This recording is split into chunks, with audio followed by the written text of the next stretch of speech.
teu livro eu ler, meus olhos vêm abrir, pois quero ver da mera letra além a ti, Senhor. Eu venho a ti, Jesus, meu Redentor. À beira-mar, Jesus, partiste o pão, satisfazendo ali a multidão. Davi do pão és tu, vem, pois assim satisfazer, Senhor, a mim.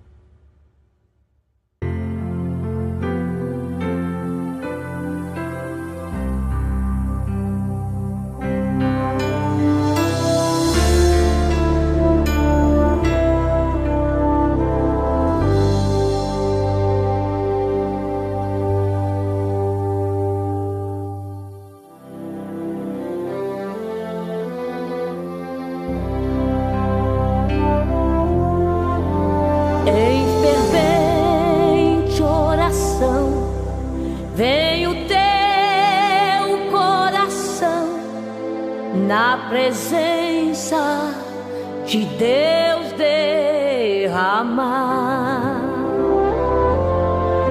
mas só podes fluir o que estás a pedir quando tudo deixares no altar. Quando tudo perante o Senhor estiver e todo teu ser Ele controlar,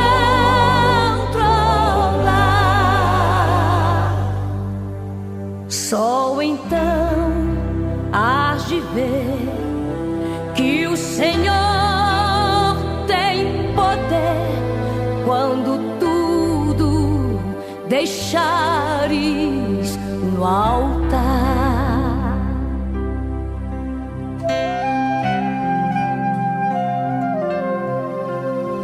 Maravilhas de amor te fará o Senhor, atendendo a oração que aceitar.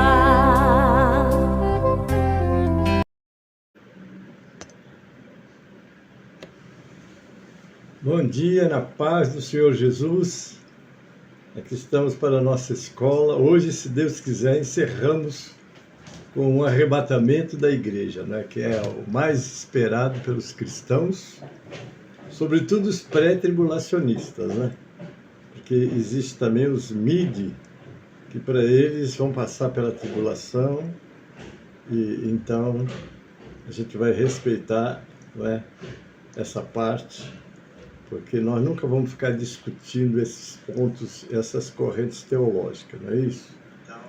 Mas estamos aqui para hoje, se Deus quiser, encerrar esse estudo, que eu já estou na 4ª lição, não é? Mas louvado seja o nome do Senhor, que creio que vocês estão sendo muito abençoados nesse trabalho, amém? Oremos, Pai, entramos na Tua presença em nome de Jesus. Abençoa essa escola, me capacita na ministração, também capacita os Teus filhos que vão estar recebendo essa aula, Pai, que sejam grandemente abençoados, Pai, que possamos nos preparar, estar nos preparando, entendendo que vivemos um tempo especial, que foi sonhado por todos os santos desde os dias do apóstolo Paulo, que cria que ia no arrebatamento. Aí nós também estamos como Paulo, crendo que vamos no arrebatamento.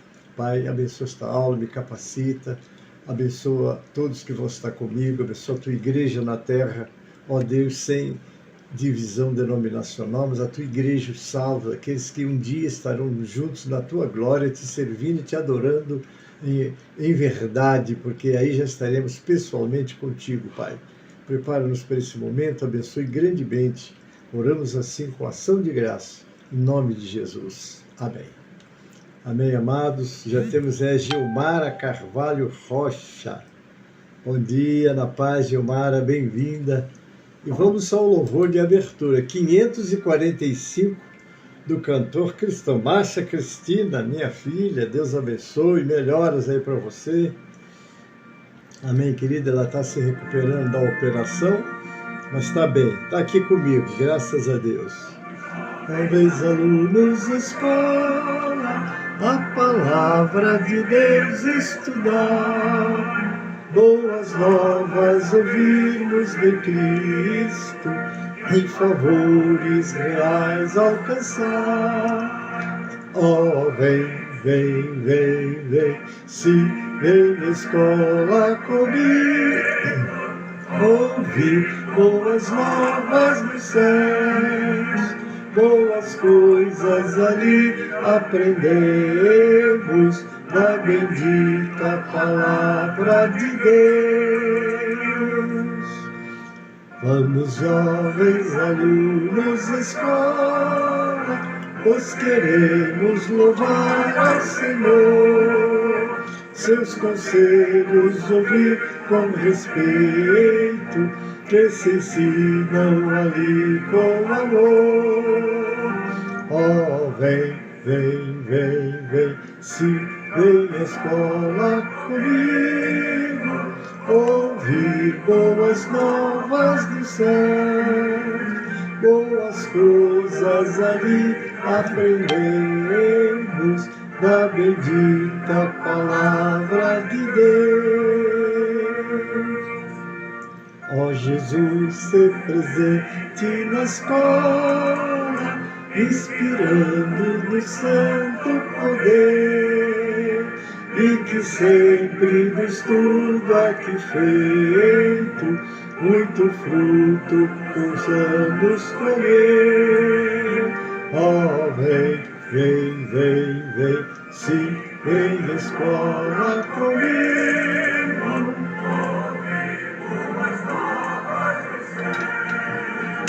Boas coisas ali aprendemos, a bendita palavra de Deus.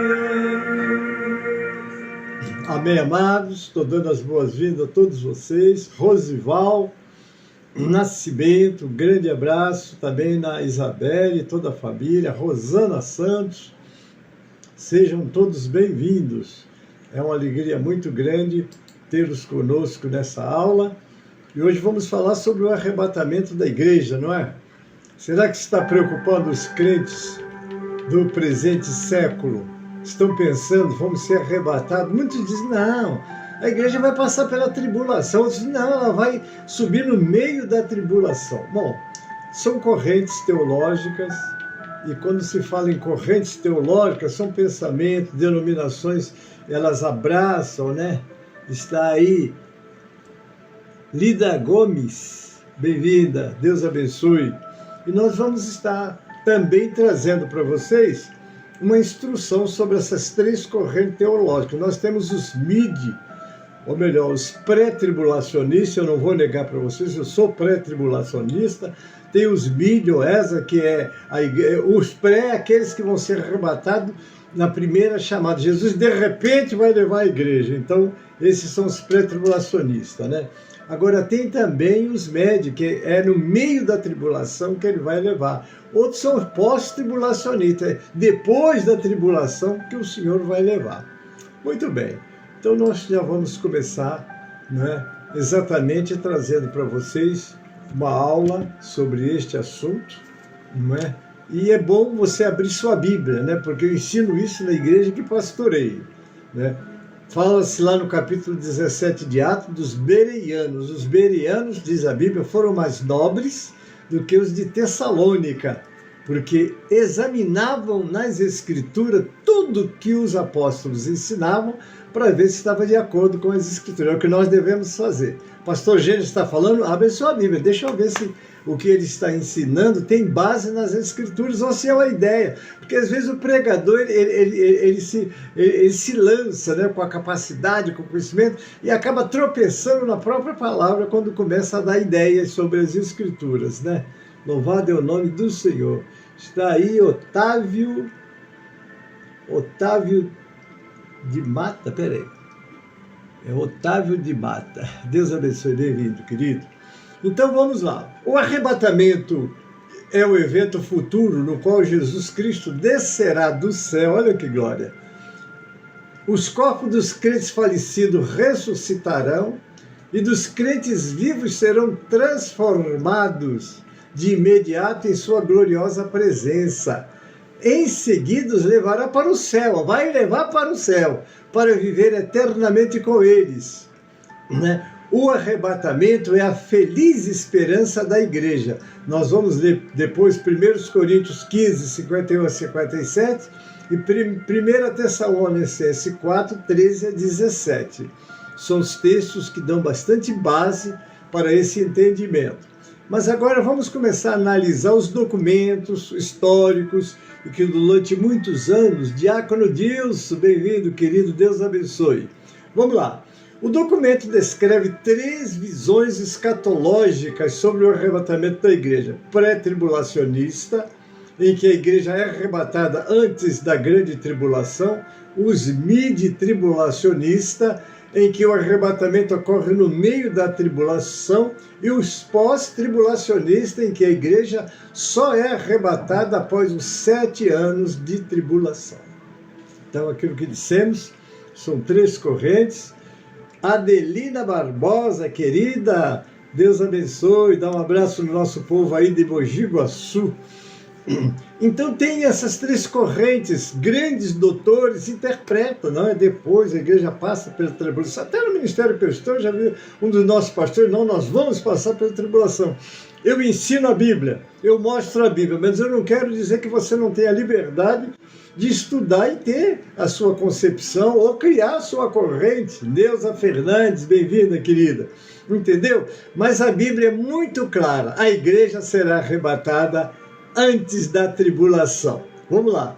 Tudo que Paulo diz em 1 Tessalonicenses 4, 13 a 18, visa consolar os cristãos enlutados e tristes pela perda dos seus entes queridos que morreram em Cristo. Ele disse, não quero que vocês sejam ignorantes sobre onde eles estão. Quando alguém morre em Cristo, morreu em Cristo, olha só, você não o perdeu, você sabe exatamente aonde ele está. Eu vou me lembrar daquele ladrão na cruz, quando estava morrendo, estava nos seus últimos momentos de vida, e ele creu no Senhor Jesus, porque o segredo da salvação está em crer nele, no sacrifício dele e confessá-lo. Ele fez tudo isso, ele creu, ele confessou. Olha o que é que ele diz, lembra-te de mim quando entrares no teu reino. O que quer dizer isso? Ele creu que Jesus tinha um reino que não era esse terreno, esse reino que nós vivemos, esse mundo que jaz nos malignos num sistema longe de Deus. Não é verdade? Mas então, ele creu. E quando ele creu, qual foi a promessa de Jesus para ele? Hoje você estará comigo no paraíso. Então, quando Jesus disse hoje, ele estava se referindo ao tempo. Exatamente, aquele homem não morreu e foi para outro lugar. Ele morreu e foi para junto do Senhor, como aconteceu com Lázaro. Lázaro e o rico morreram. O que aconteceu com Lázaro? Foi para o paraíso. O que aconteceu com o rico, ímpio e incrédulo? Foi para o inferno. É o que acontece no final da vida de cada pessoa. Ela tem 2 destinos. Há pensamentos diversos, há corrente diversa. Há quem crê no purgatório. Não, a pessoa viveu uma vida aqui desgraçada no pecado, mas ele vai para o purgatório e lá ele vai passar por um processo. Isso é mentira, não tem base nenhuma na Bíblia. Quando você abre a palavra de Deus e você lê exatamente, né, lá no livro de Hebreus, né? Lá está dizendo, como o homem está sujeito a morrer uma vez e segue para o juízo. Não tem duas, nem três, nem vai para um estado intermediário, não. Ele vai para o inferno se ele não tem Jesus e vai para o céu se ele tem Jesus. Isso aqui é lindo, né? Vale a pena você ser de Jesus e viver com Jesus, porque quando você fechar os olhos, aí você pisa na glória, está na glória. Foi o que aconteceu com Lázaro, está lá em 16 do livro de Lucas. Então essas verdades nós temos que estar pregando e vivendo ela. Amém, queridos? Está aí. Após explicar como se santificar, Paulo passa a abordar o fim dos tempos em resposta a uma pergunta que os tessalonicenses tinham sobre a volta de Cristo.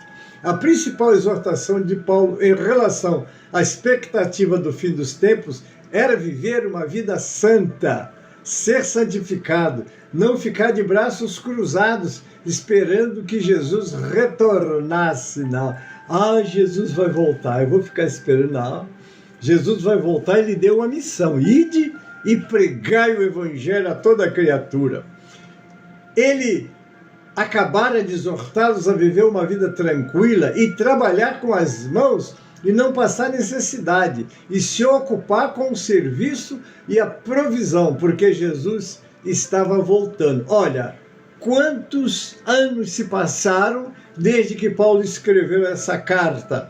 Vamos lá por baixo, uns 2000 anos passaram. Vamos dizer assim, mais ou menos. Nós não podemos ser muito exatos e precisos, mas temos que dar uma ideia, uma estimativa, não é isso? Está lá em 1 Tessalonicenses 4, 11 e 12. Os tessalonicenses entenderam corretamente que Jesus poderia voltar a qualquer momento. Quando Paulo fala em nós, os que estivermos vivos, ele cria que ele ia no arrebatamento. Assim, aparentemente, alguns decidiram se aposentar e desfrutar da boa vida até que Jesus voltasse. Alguns pensaram, por que correr tanto quando Jesus estará de volta em breve? A resposta de Paulo era simples, porque eles precisariam ser encontrados fiéis quando Jesus voltasse, pois esta decisão era para o seu bem. Jesus abordou o assunto em suas parábolas. Ele contou a parábola de um mestre que retornou à sua casa e encontrou seus servos se divertindo. Então ele os repreendeu severamente por não estarem trabalhando. Está lá em Lucas capítulo 12, 43 a 48. Jesus claramente esperava que os seus servos fossem laboriosos e assim permanecesse até o seu retorno. Precisamos trabalhar. Não há distinção entre secular e o sagrado nisso. Quando fazemos nosso trabalho, quando trabalhamos honestamente, estamos sendo santificados. Este princípio é declarado explicitamente nesta passagem da carta de Paulo aos Colossenses. O que quer que façais, fazei o vosso trabalho de coração como para o Senhor, e não para os homens, sabendo que do Senhor recebereis a recompensa da herança, e o seu Cristo a quem servis. Colossenses 3, 23 e 24. Vemos neste versículo que qualquer coisa que façamos, não importa o que seja, receberemos a recompensa da herança por fazermos tudo como para o Senhor. Fazer algo para o Senhor significa fazer algo para obtermos a aprovação de Deus, ao invés de obtermos a aprovação dos homens. Hoje uma preocupação muito grande é agradar as pessoas. E as pessoas querem ser agradadas, não é? Mas nós temos que ser precisos em saber a quem precisamos agradar. Vou dar bem-vindo aí, Cláudia Monteiro, amiga. Estamos ainda lembrando daquele culto na sua casa, viu? Foi muita bênção mesmo. Um dia traga a sua mãe para ela conhecer o nosso trabalho, como você fez no domingo passado, né? Tá bom, querido? Pastor Wesley está aí, bem-vindo. Então, queridos, Deus nos salvou, nós estamos salvos, estamos de olhos na eternidade, mas temos que continuar trabalhando para o nosso sustento, para ajudar os outros, Quando você chega na igreja, entrega a sua oferta, entrega o seu dízimo, há igrejas que não são a favor do dízimo. Eu vou ficar quieto. Só que se você ver, as arrecadações deles são determinadas também, mas deixa para lá, que cada um vai dar conta de si mesmo a Deus, né? Meire Oliveira, bem-vinda, querida, Deus abençoe. Então, o importante é que quando você contribui, você está investindo no reino. Tem pessoas que não contribuem, você faz oferta para missões. Olha, nós temos missionários no campo, na Bolívia, no outros estados do Brasil, trabalhando em frentes de trabalho. Meu pai, que bênção! Nós ouvimos os relatórios dos nossos missionários, mas tem crente assim, no dia de missões, ou falta ou não vem. Eu acho interessante aqueles obreiros que estão viajando lá de onde está, quando eu vou olhar no relatório, está lá a oferta de missão dele, está lá o dízimo dele. Agora, tem crente que mesmo na igreja não dizima. Não. Você é contra o contribuir, você está sendo aquela pessoa que não investe no reino. Então, não espere retorno de Deus, porque você não investe. Eu tenho muita felicidade. Sirvo ao Senhor há 65 anos e sempre ali, sempre vi a contribuição como uma dádiva de Deus. Eu vou lembrar do que Davi diz: da tua mão todamos, porque você não entrega o que é seu, você entrega o que é do Senhor, né? Outros dizem, não, mas o dízimo é da lei, e a lei acabou, mesmo o dízimo não tem nada a ver com a lei. Você vê Abraão pagando o dízimo, a Melquisedeque, que representa rei de Salém, que prefigurava o próprio Cristo, e Cristo é sacerdote segundo a ordem de Melquisedeque. Depois você vai ver o próprio Isaac, não é? Dizimando, porque quem é que ensinou Jacó a dizimar? Quando Jacó foi fazer aquela jornada dele, o que é que ele disse? Se o senhor e tal, pagarei o dízimo. Por que quem disse que ele ia entregar o dízimo? Porque ele aprendeu com seu pai Isaac, com certeza que aprendeu com seu pai Abraão, muitos e muitos anos antes da lei vir, né? E o Senhor disse, dá a César o que é de César e a Deus o que é. Mas ali não está o dízimo. Não está porque você não quer, não é? Sem falar de Malaquias, onde fala de maneira contundente, em que me roubais, não é? E eu chamo sempre a atenção, querido, quando você dá um valor que não corresponde o 10º da sua renda e diz que é o dízimo. Você quer enganar quem? A Deus? Ou está mentindo? Você está mentindo para Deus? Para Deus ninguém mente. Você está mentindo ao Espírito Santo? Muito cuidado. Que eu quero lembrar você de Ananias e Safira, não é? Quando vendeu a sua propriedade por um valor, e o Pedro pergunta, foi por esse valor que você vendeu? Foi. E o que Pedro diz? Ananias, por que você mentiu ao Espírito Santo? Não é? Ele morreu, irmão. A mulher dele chegou com conivente com ele, morreu também. Então são exemplos que nós precisamos estar alerta. Eu tenho alegria nesses meus 65 anos de cristão. Primeira coisa que eu faço quando eu recebo meu salário é canalizar a 10ª parte. Não, mas é de um salário. Se eu tenho 2 rendas, 3 rendas, ele diz todos os dízimos. Aí você vai falar, mas pastor, o senhor vai ficar falando de dízimo ou vai falar da volta de Jesus? Não, eu vou falar da volta de Jesus, mas eu quero mostrar para você a grandeza de você investir num reino que está ativo, trabalhando, porque é a nossa missão. Jesus vai voltar amanhã, eu vou continuar trabalhando hoje, não, eu vou cruzar os braços. Eu me lembro quando visitei o nosso saudoso pastor Sebastião Batista Frauchos. Ele já estava, depois de uma carreira brilhante que fez como missionário nessa obra que nós pertencemos, ele já estava encerrando seus dias. E eu olhei para ele naquela vez e disse, pastor Frauchos, você fez tudo que pôde, enquanto pôde. Hoje você pode, mas amanhã não sabe. Hoje eu posso. O que eu posso fazer hoje, eu quero fazer, porque amanhã eu não sei. Mas Jesus está voltando. Quando ele voltar, ele vai me levar. Glória a Deus por isso. Mas no momento e hoje ainda há trabalho. Está aí. O retorno de Jesus à terra, mencionado nessa passagem, parece ser um acréscimo a outro retorno de Jesus, no qual ele se encontrará com os crentes nos ares. Aqui é o arrebatamento da igreja. Porque a volta de Jesus, ele não vai encontrar os crentes nos ares, não. Os crentes estão vindo com ele, porque ele vai trazer todos os espíritos dos crentes que morreram lá atrás, eles vão recuperar o corpo, né? Por isso é que nós, os vivos, não vamos preceder. Primeiro eles vão recuperar o corpo, vão começar a subir, e nós, os vivos, seremos transformados e com eles encontrar o Senhor nos ares, porque eles já estarão com os corpos glorificados.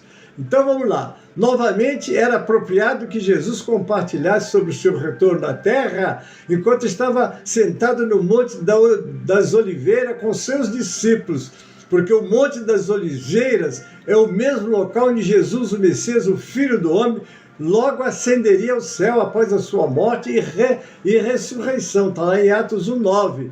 E onde retornará à terra, de onde os discípulos viram Jesus subir, ele vai voltar e pisar com seus pés de onde ele saiu. Olha que glória! Naquele dia os seus pés estarão sobre o Monte das Oliveiras, que fica em frente de Jerusalém a leste, e o Monte das Oliveiras será dividido em seu meio, de leste a oeste, por um vale muito grande, de modo que metade da montanha se moverá em direção ao norte e outra metade em direção ao sul. Está lá em Zacarias 14:4, eu passo a ler, né? Zacarias 14:4 é uma profecia apocalíptica sobre o dia do Senhor, descrevendo o retorno físico de Deus, interpretado no cristianismo como a segunda vinda de Jesus ao Monte das Oliveiras, a leste de Jerusalém. O evento inclui um grande terremoto que divide o monte, criando um vale simbolizando a intervenção divina, o julgamento das nações e o estabelecimento do seu reinado final. Aí é quando Jesus vem com a igreja para estabelecer o seu milênio. Os pós-tribulacionistas também não creem no milênio. Diz que o milênio vai acontecer e já está acontecendo. Muito bem, cada um tem o seu direito de ter sua corrente teológica, mas eu vou citar só a Bíblia e você, meu ouvinte, analise e depois faça a sua conclusão. Os 3 entendimentos sobre o arrebatamento da igreja em relação à tribulação de 7 anos são: pré-tribulacionismo, antes, livrando a igreja da ira; meso, ou médio tribulacionismo, no meio, após 3 anos e meio; e o pós-tribulacionismo, após, quando a igreja passa pela tribulação, diferindo na cronologia no sofrimento da igreja. Bom, isso fica com a cabeça dos pós-tribulacionistas. Eu não vou explicar uma coisa que eu não creio. Eu creio sim que de repente a igreja vai desaparecer.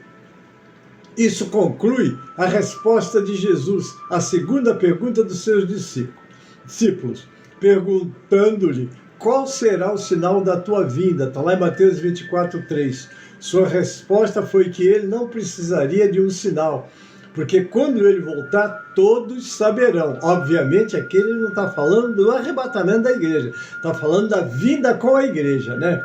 Esses eventos, não é? Está lá. Ele deu 3 eventos precursores da sua vinda para que soubesse que seu retorno estava próximo.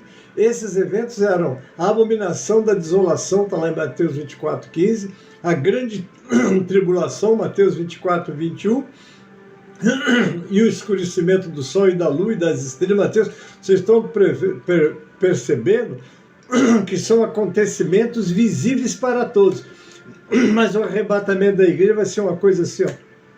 Quando vier acontecer, vai desaparecer milhões e milhões de pessoas sobre a terra.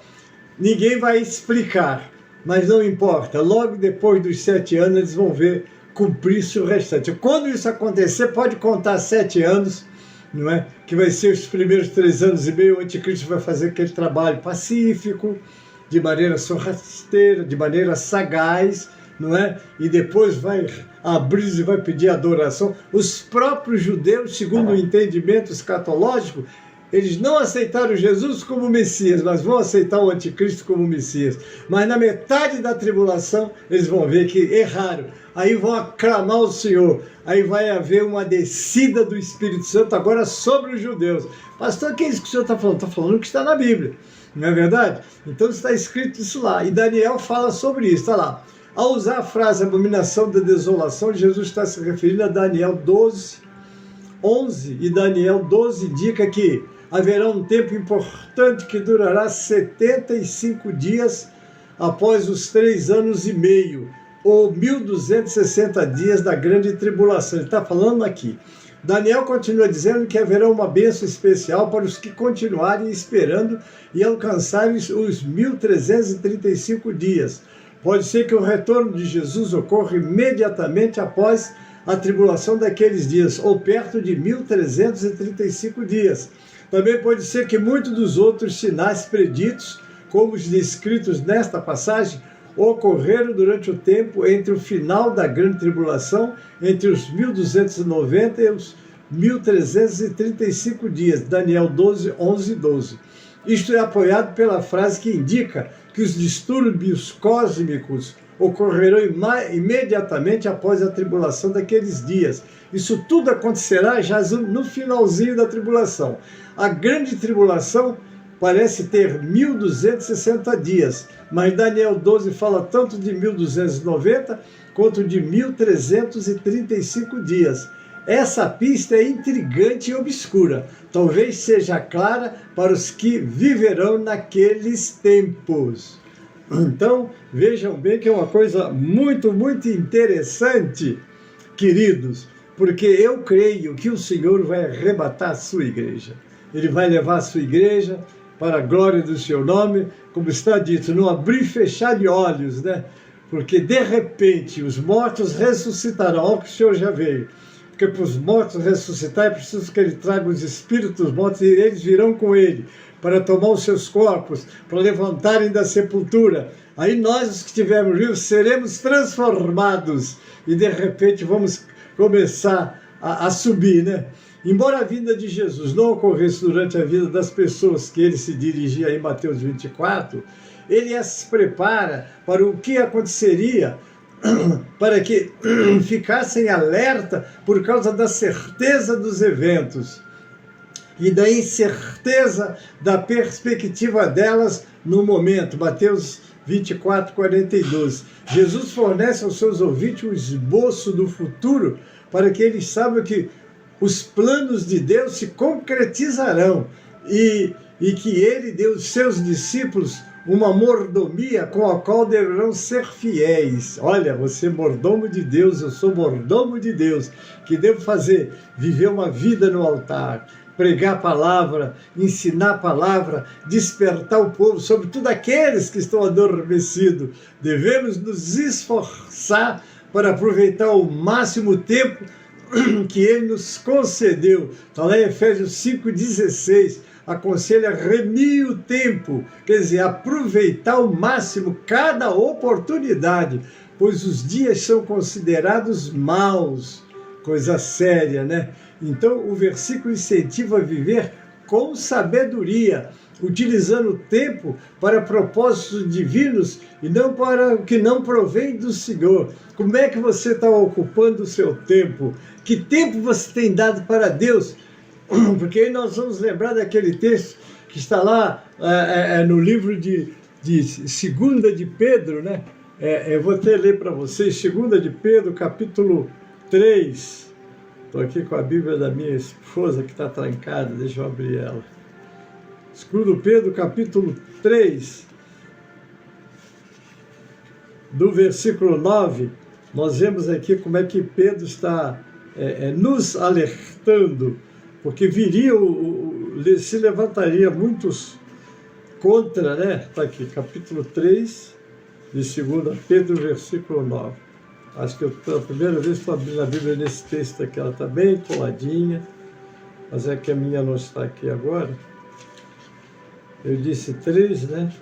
3:9. Olha o que diz. 3, versículo 9, diz assim, ó. Olha lá, 9. Espera aí que eu estou no primeiro. Minutinho só, irmão, estou abrindo aqui, 2 de Pedro 3:9. Pode acompanhar na sua Bíblia aí. 2 de Pedro 3:9 diz assim, ó. 5, os versículos são no meio do texto, bem diferente do meu.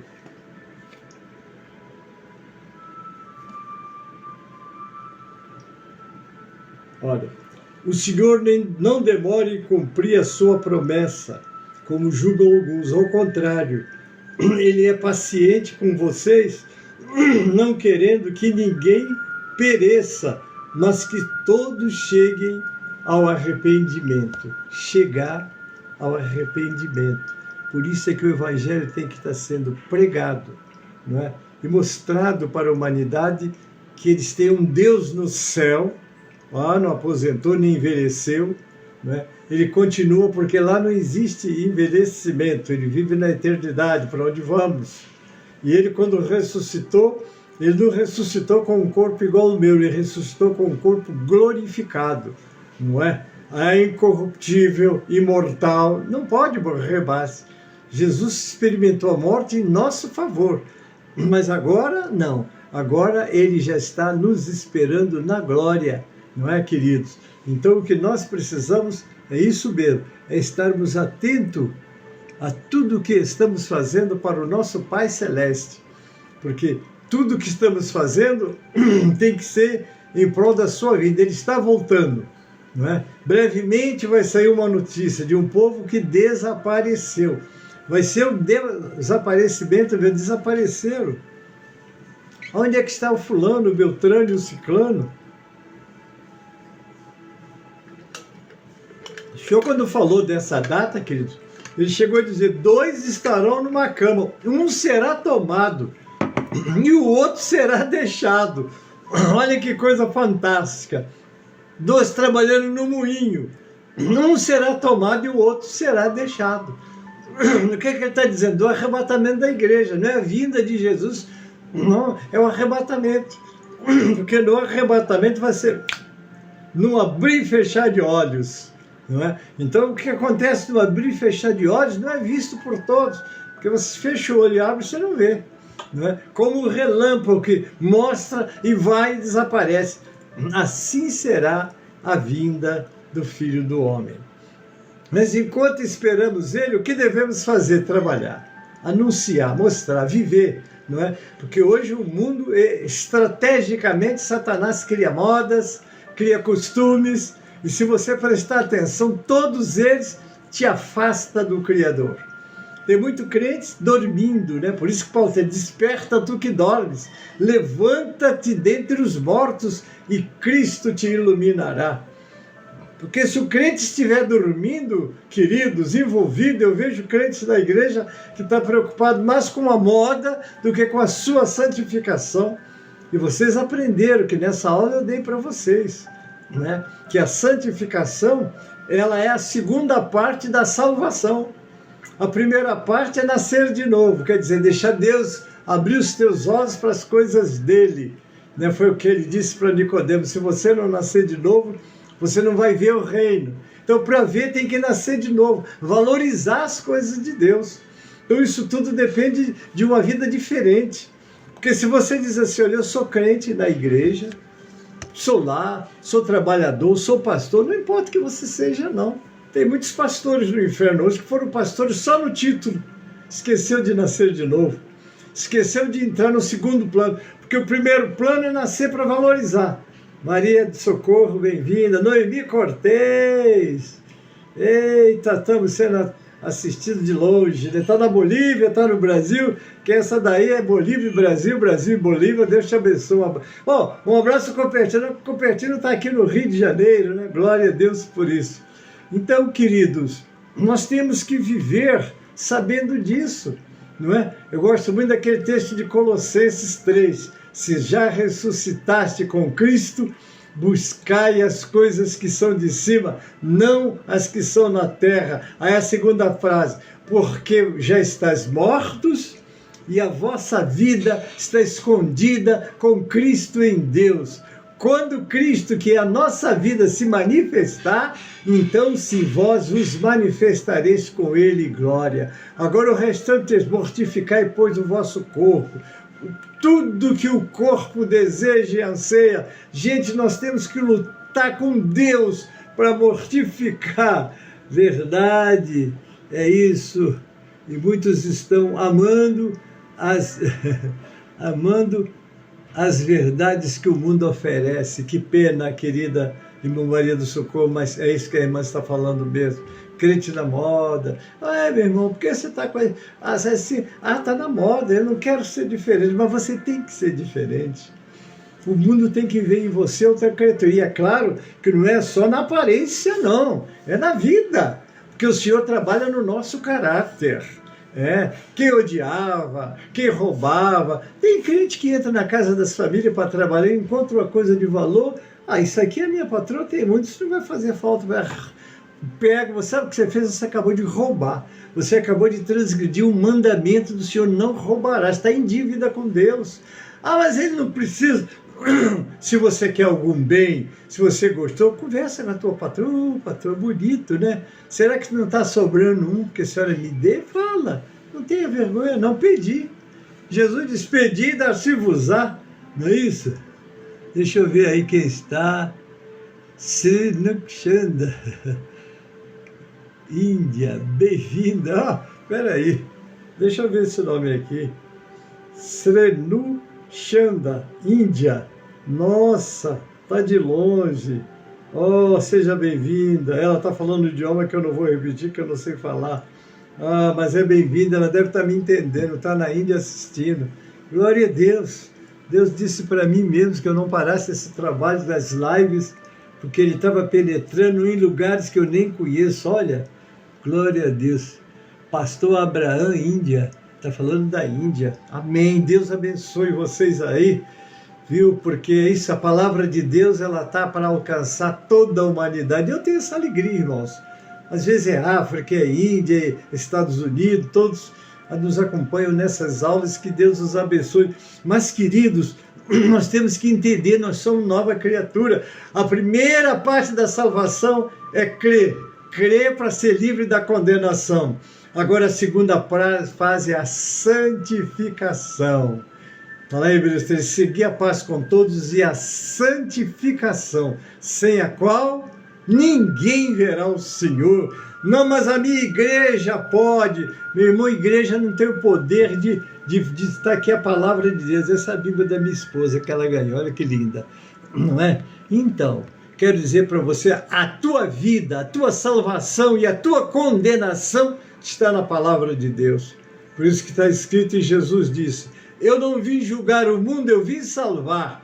Mas já tem quem os julgue, quem os condene. As palavras que eu vos tenho dito, então as palavras de Deus que estão sendo pregadas, mas na Bíblia, não ideia, não pensa, mas o meu pastor teve uma revelação, amém, Deus o abençoe, mas que ele pregue não revelação, mas pregue a Bíblia, porque tudo que eu e você precisamos fazer está na Bíblia, o que não quer dizer que Deus não nos mostre, mas nunca ele revela alguma coisa fora da Bíblia, não, ele mesmo quando aqui esteve, o Jesus disse, convém que se cumpram todas as Escrituras. Ele deu toda a autoridade à palavra dele, a lei de Moisés, os profetas e agora o nosso Novo Testamento, que traz lindos ensinamentos para o nosso dia a dia. Ele ensina como você vai namorar, como você vai se relacionar esposo e esposa, como você vai se relacionar pais e filhos, como você vai se relacionar patrão e empregado,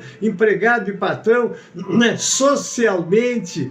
Queridos, esse livro é um livro completo e atualizado. Ele não precisa de ser reinterpretado, como estão dizendo algumas cabeças doentes aí, que só chamam de cabeças doentes, né? Querer reinterpretar. Esse livro foi escrito por alguém que conhece o que vai acontecer no último instante deste mundo, no último instante da tua vida, da minha vida. Ele conhece, ele não precisa ver para conhecer, ele já conhece antes de acontecer. Por isso que esse livro é um livro completo. Por isso que ele disse, né? Se vós estiverdes em mim e as minhas palavras estiverem em vós, vocês vão pedir tudo e eu vou fazer. Obrigado, vocês da Índia aí, ó. Deus abençoe, uma alegria ter vocês comigo. Não estou podendo ler os comentários, né? Porque, deixa eu ver, seguir a Jesus é uma honra. Fazer a sua vontade é um privilégio. É da irmã Maria Socorro, esse eu leio. Mas as palavras que estão vindo lá da Índia eu não consigo ler não, queridos. Me desculpe. Sei no idioma que sou muito pequeno para tanto. mas louvado seja o nome do Senhor, que possamos estar nos preparando e sabendo que o Senhor está voltando. E se Ele está voltando, eu tenho que estar preparado. O versículo incentiva a viver com sabedoria, utilizando o tempo para propósitos divinos e não com o que não provém do Senhor. A vinda do Filho do Homem será como foi nos dias de Noé. Comiam, bebiam, casavam, davam-se em casamento, se divertiam, viviam aquela vida longe dos propósitos de Deus. E a arca se fechou e o dilúvio veio e os levou a todos. Assim será a vinda do Filho do Homem. Então, queridos, que possamos nos preparar. Eu quero cantar com vocês. Deixa eu ver aqui, Place. Não leio o resto não, desculpe, gente. Um dia, quem não sabe, eu vou falar todos os idiomas. Amém, querido? Eu vou chamar um hino aqui para nós adorarmos o Senhor. Amém? E nós já estamos caminhando para o encerramento. E hoje eu estou encerrando o nosso estudo sobre a volta, né, de Jesus, a segunda volta de Jesus. Portanto, eu vou cantar com vocês o 202 da harpa cristã. Amém? Vamos adorar o Senhor com este louvor. 202 da nossa harpa cristã. Amém? Abra sua harpa aí e vamos adorar o Senhor. Amém? Um lugar, o Carlos José vai nos dar a voz aqui. Vamos lá. 202 da nossa harpa. Glória a Deus e glória a Jesus. Um abraço para vocês todos, do Brasil e do mundo, que estão assistindo essa escola. Toda a glória ao nosso Deus.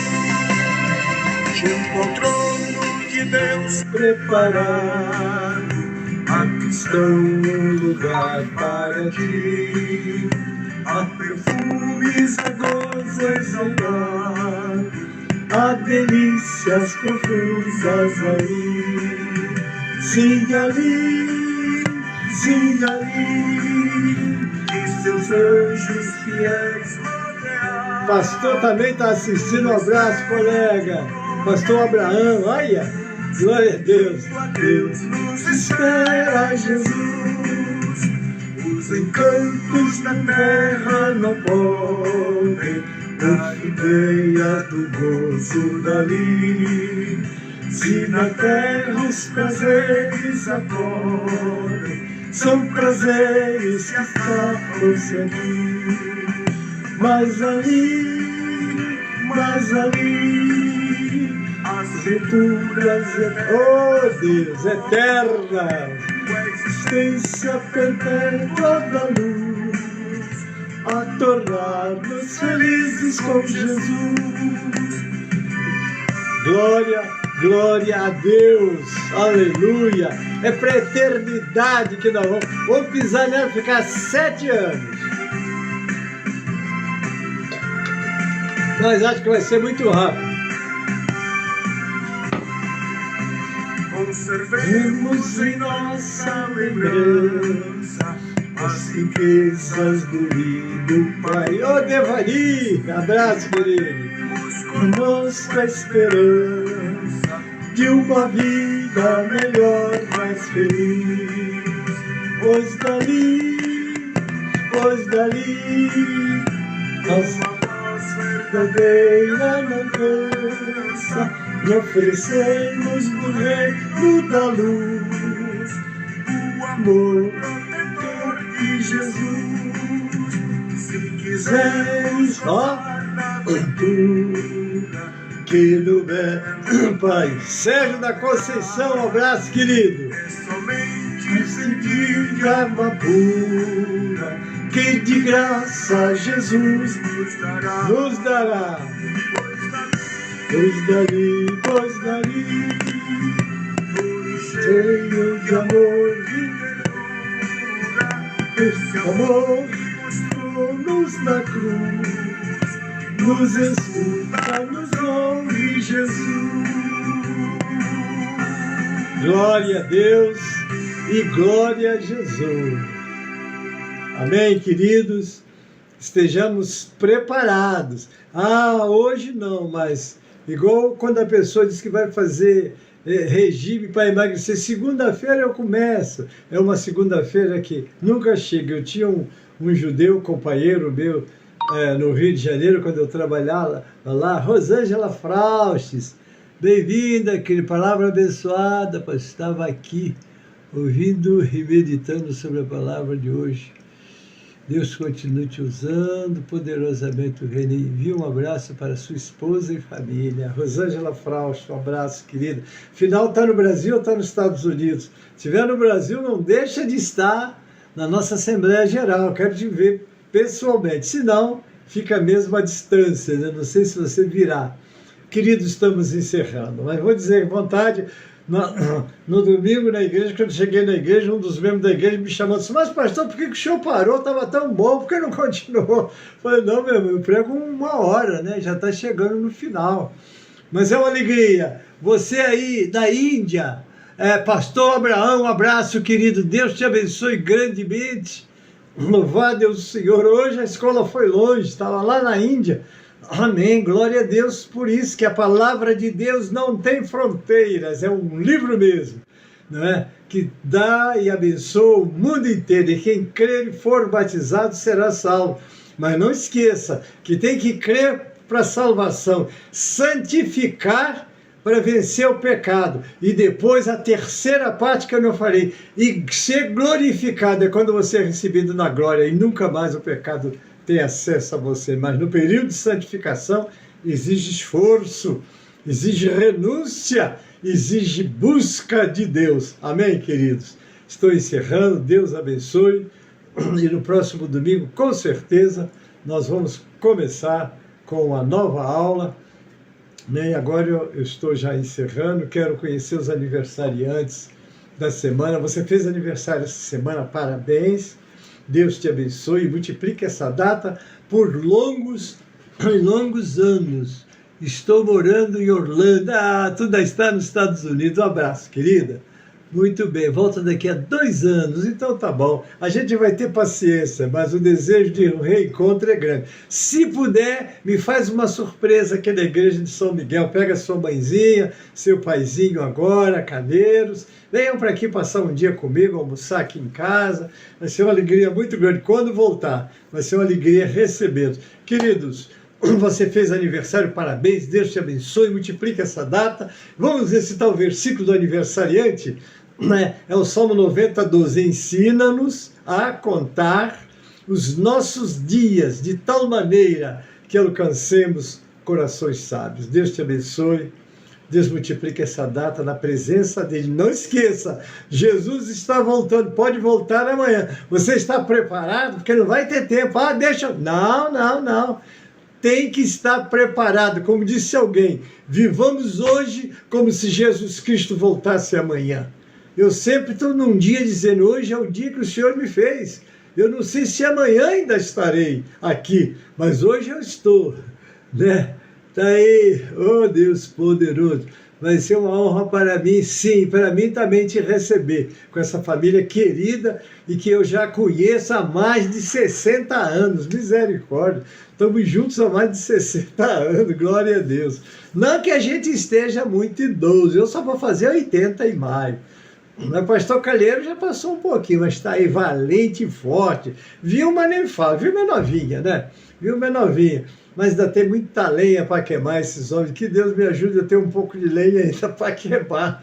Glória a Deus por isso, né? Glória a Deus. Eu não sei falar o idioma aí da Índia, mas Deus abençoe, eles estão falando, né? Louvado seja isso. Para mim é uma alegria muito grande, queridos. Estou encerrando, muito obrigado. Não esqueça, ao meio-dia nós temos o clamor do meio-dia, às 18 horas, o clamor das 18 horas com as nossas irmãs. E hoje é o nosso culto dirigido pelos varões. E quem vai pregar, eu não vou dizer quem não. Ela é conhecida como Lili, mas é Elisângela, que por sinal é irmã da Rosângela. Ela é a pregadora da noite da igreja de São Miguel Paulista. Louvado seja o nome do Senhor. E eu tenho certeza que a glória de Deus estará conosco. Eles estão no Rio de Janeiro fazendo a obra, eu sei.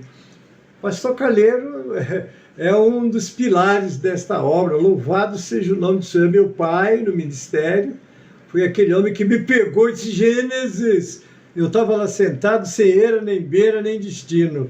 Levanta, porque o Senhor tem uma obra na sua vida. E investiu em mim.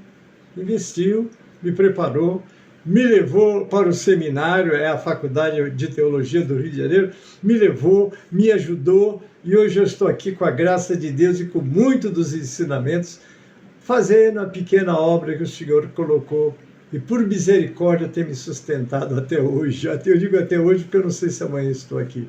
Obrigado, queridos. Nós estaremos transmitindo o nosso culto também às 18 e pouquinho já para vocês na nossa série. Um abraço, não deixe de congregar, não seja desagrejado. Você tem uma igreja, você tem um pastor que está lá diante de Deus para te apacentar, e quem colocou ele na igreja foi o Senhor. Quem coloca os pastores é o Senhor, e quem tira é o Senhor. Eu vejo lutando, o que já lutaram para me tirar de São Miguel, e quando fizeram campanha eu disse para eles: eu não vou fazer nada para ficar. Conversa com quem me botou. Até hoje o Senhor move e remove, e eu estou aqui pela misericórdia de Deus, fraquinho, muito fraco, muito limitado, mas o meu e o nosso Deus não é fraco nem é limitado. Posso todas as coisas naquele que me fortalece. Um abraço, e agora nós vamos encerrar, porque chegou a nossa hora. Obrigado, Pai, pelo privilégio de ministrar esta aula, falando para os Estados Unidos, falando para a Índia, falando para o mundo, Pai, porque a Tua misericórdia tem alcançado esse programa, essa aula, e é o Senhor quem fala. Eu sou apenas um instrumento, Pai. Muito obrigado. Continua abençoando essas vidas à distância que estão sendo edificadas, e a mim também, para que continue, Senhor, nas Tuas mãos para fazer a Tua obra e o Teu trabalho. É a oração que eu te faço. Agora, abençoa todo esse auditório que está comigo, abençoa aqueles que vão assistir depois através dos grupos, que as Tuas mãos estejam sobre nós em graça. Abençoa os nossos cultos presenciais, dá a palavra ao pastor, ou à obreira, ao pregador, a Elisângela, que é conhecida como Lili na intimidade, uma pessoa que foi criada por uma família missionária, e missões que está no coração de Deus, está no coração dessa família também. Abençoa grandemente, Pai. Eu oro por todos eles, entrego nas Tuas mãos. Abençoa os cultos presenciais, abençoa a nossa nação brasileira, os poderes constituídos, aqueles que estão no governo, para que entendam que eles estão no governo, mas tem um Deus acima deles, e que eles um dia vão prestar conta de cada ato, de cada palavra, como todos nós também vamos prestar contas ao Senhor, Pai. Assim oro e te agradeço, em nome de Jesus, e para a glória do Senhor Jesus. Amém e amém. A graça do Senhor Jesus e o amor de Deus nosso Pai, a comunhão e as consolações do Espírito Santo, seja conosco, seja convosco e com todo o povo de Deus que está na terra. Aquele que acredita, diga amém, e eu digo amém e amém.